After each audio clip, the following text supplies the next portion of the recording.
Allahu, Allahu, Allah. Is the hell and paradise are there? How as a common person I believe. I don't believe in any religion. Well, ask the question that, how do I know there's hell and heaven? How will a common man believe? I don't believe in a religion. Brother, what is the definition of religion? Religion is a way of life. How you lead your life. Many people say that, I don't mind, I'm just a human being, I'm born, I will do test and error, and I will know how to lead a life. For example, you go to a forest. You are going to a forest the first time. You don't know whether the fruits are poisonous or not. If you start eating any fruit, you may end up eating a fruit which is poisonous and you may die. What do? You ask an expert. Right or wrong? When you get sick, who do you go to, brother? When you are sick, who do you go to? Why? The doctor is an expert in treating sickness, correct? You can't say, I am a human being, I will treat myself. No. That's what the Quran says in Surah Nahl. The Quran says in Surah Nahl, chapter 16, verse 43, and Surah Anbiya, chapter 20, verse number 7, فَاسْأَلُوا أَهْلِ الذِّكْرِ إِن كُنتُمْ لَا تَعْلَمُونَ. If you don't know, ask the person who is expert. Similarly, to lead a life, we have to ask the expert. Now, who is the expert? Who is the expert? The person who created us. Who created us? It's Almighty God. So, we have to follow the commandment of Almighty God. If you do not believe in Almighty God, you should listen to my video cassette, Is the Quran God's Word? Where I have proved logically and scientifically the existence of Allah subhanahu wa ta'ala. If you are an atheist, are you an atheist, brother? Are you an atheist? Pardon me? Are you an atheist? No. Not an atheist. So what do you? Do you believe in God? Actually, I believe in the power.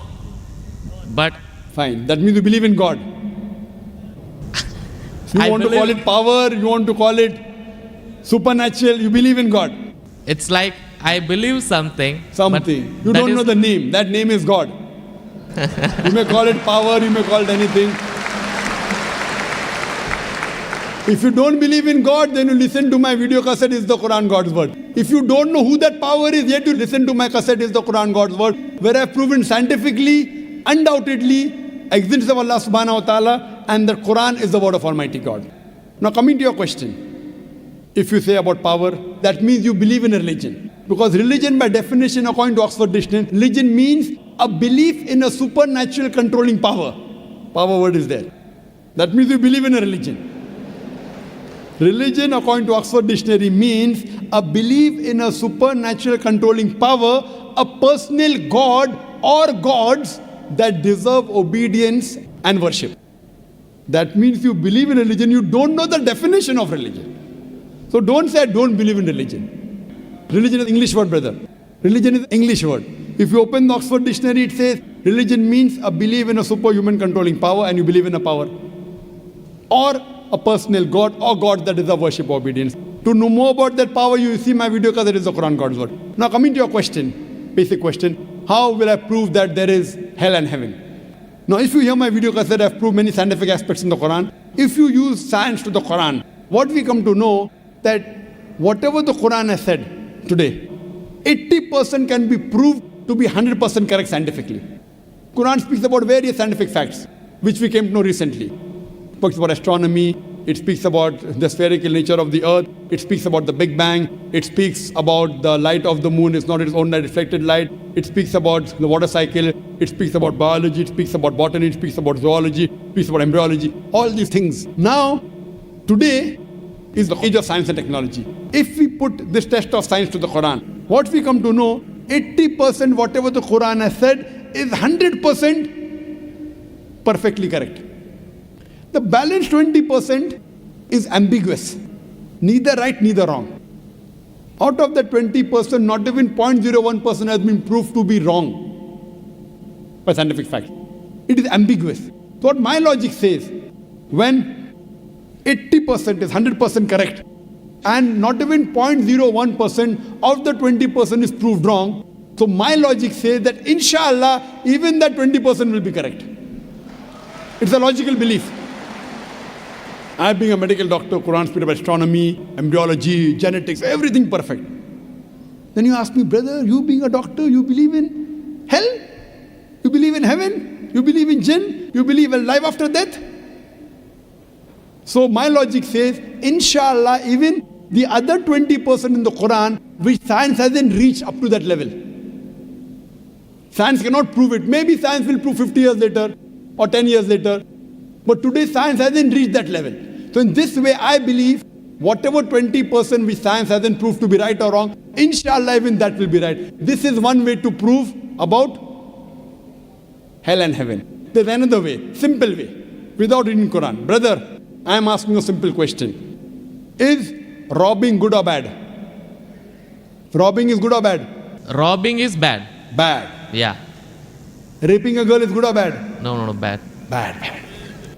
Okay, now I am asking you a question. Logically, I suppose happen to be the biggest mafia. Hypothetically. I am a big robber.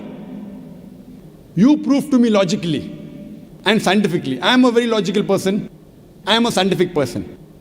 I am a logical person and scientific person. You prove to me why robbing is bad for me and I will stop robbing. Only one reason you give me, one good reason why robbing is bad for me and I will stop robbing. It hurts others. It hurts people.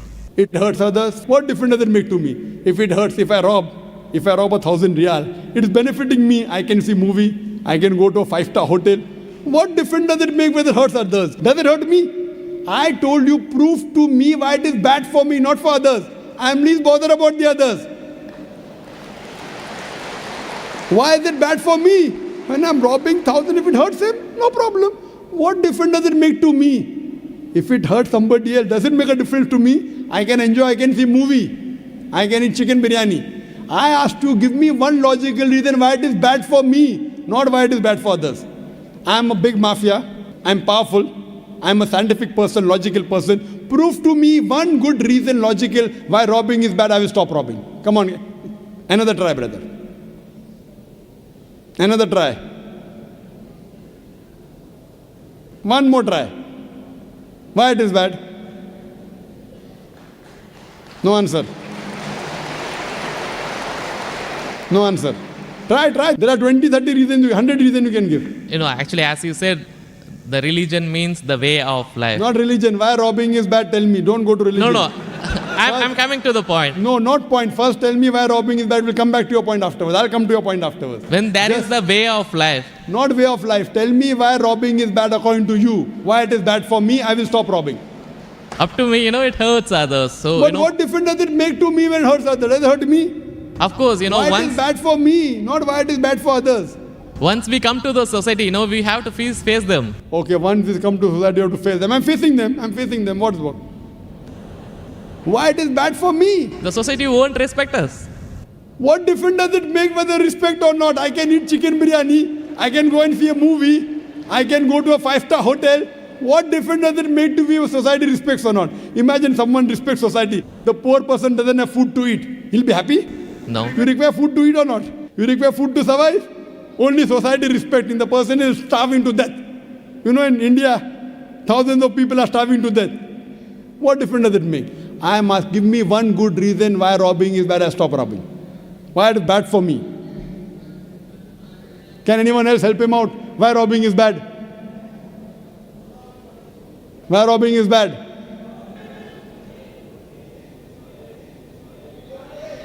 There are various answers. I'll help you out. You may say, police will catch you. Good logical reason. Police will come and catch you. Correct, right or wrong? Correct. But you didn't give I'm helping you out. But brother, I told you I'm a powerful mafia. The police is in my pocket. Ministers are in my pocket. Big mafia. See, all the top mafia, the police is in the pocket. They are on my payroll. The police is on my payroll. What will they catch me? Small robber like you should not rob. You will get arrested. I'm a top mafia. The police is on my payroll. Even the ministers are on my payroll. They are in my pocket. So small robber like you should not rob. Big mafia like me can rob. Another reason, I'll help you out. Maybe somebody will come and rob you. Yes. No one can rob me because I got 100 bodyguards. All of them hiding behind the stage. Bodyguards. Small robber robs, somebody will rob him. No one can rob me because I got bodyguards. Hundreds of bodyguards with AK-47. So logically you cannot prove at all why robbing is bad. With all your science and technology, you cannot prove robbing is bad. So shall I take it in that way? It is to make people fear that, if you do wrong things, then when you die. What wrong thing? Where is robbing wrong? First you prove it is wrong, na? Where is robbing wrong? You haven't proved to me robbing is wrong. When you prove robbing is wrong, then you can say don't do wrong things, na? Therefore, what is good, what is right, you require a creator to tell you. You require a doctor to tell you what food is good, what food is bad. This fruit is poisonous, this is healthy for you. Apple is healthy for you, wild berries are poisonous for you. A doctor tells you. There's no better doctor than Allah subhanahu wa ta'ala. Logically speaking, brother, that mafia has got bodyguards. No one can harm him. And believe me, there are many examples. He dies a very comfortable death. But I am asking a simple question now, brother. Don't you think that there should be justice? Brother? Yes. Justice. Someone should punish him or not? Law is there. But the law cannot punish every human being here. Why? There are many mafias in Italy. There are many underworld people in India. And the law can't do anything to them. The law is in their pocket. But yet, you as a common man, don't you think you should be punished? Raping is good or bad? There are many people who rape. They rape the girls. No, nothing. The law cannot catch them. So don't you think he should be punished? Yes or no? Yes. But there are many people you see in this world who are big mafias. They die comfortable, that they are rich, they are millionaires. There should be some justice. The reply is given by a creator. Surah Al-Imran, chapter number 3, verse number 185. Allah says, Kullu nafsin dhaikatul maut. Every soul shall have a taste of death. But the final recompense will be on the day of judgment. This life is just mere chattels of deception. If there is no life after death, this life is of injustice. What we say, that the total justice would be on the day of judgment. Our Creator Almighty God will give justice. I tell the person, fine, you may be a big robber. For example, you are that mafia, now I am a Muslim. No one can harm you. Police is in your pocket. Then I ask you, justice is required. Yes. If someone robs you, no one can rob you, agree. But don't you feel there should be justice? There are many robbers, there are many evils, there are many criminals who go scot-free. Unless there is life after death. You cannot prove robbing is bad. You cannot prove raping is bad. Unless there is life after death, no humanity, no book on humanity, no Mother Teresa, no Mahatma Gandhi can prove robbing is bad without the concept of life after death. Because I am asking you a question. Hitler. History tells us Hitler incinerated 6 million Jews. How many Jews? 6 million. 6 million. Suppose the law catches Hitler. What punishment can you give Hitler so that you can compensate for he has burnt 6 million Jews alive? Can you give him any punishment? Brother. We have to put him in jail till his life death. Okay, will it be equivalent to burning 6 million Jews? Is burning better or putting in jail better? It's burning is, of course. So maximum you can do is burn him alive. But that will be equal to 1 out of 6 million. What about the remaining 5 million? 999,999 people. What about that? What justice is your Lord going to do? But the Quran says in Surah Nisa, chapter number 4, verse number 56, as to those who reject our signs, we shall cast them in the hellfire, and as often as the skins are roasted, we shall give them fresh skin so that they shall feel the pain. If Hitler killed 6 million Jews, Allah says he can put him into hellfire and give him fresh skin again. 6 million times Allah can burn him. Not here, in the hereafter, in the hell. So only way I can prevent Hitler from killing 6 million Jews is tell him that here you kill 6 million Jews, Allah will burn you 12 million times in the hereafter. You can't give him that thing here. What you realize, without the concept of hell and heaven, you cannot prove robbing is bad. You cannot prove raping is bad. That's the reason our Creator Almighty God, who has created the human beings, He tells us what is good, what is bad for us. And He tells us the rules and regulations. This is called as religion. So first you have to find out which book is the authentic book which has been revealed by this Almighty God. And when you do research, you will come to it, that is the Quran. All the scriptures speak about Almighty God, and all the scriptures they point out to the last and final revelation, the Quran, and last and final messenger, Prophet Muhammad, peace be upon him. Hope that answers the question. Thanks.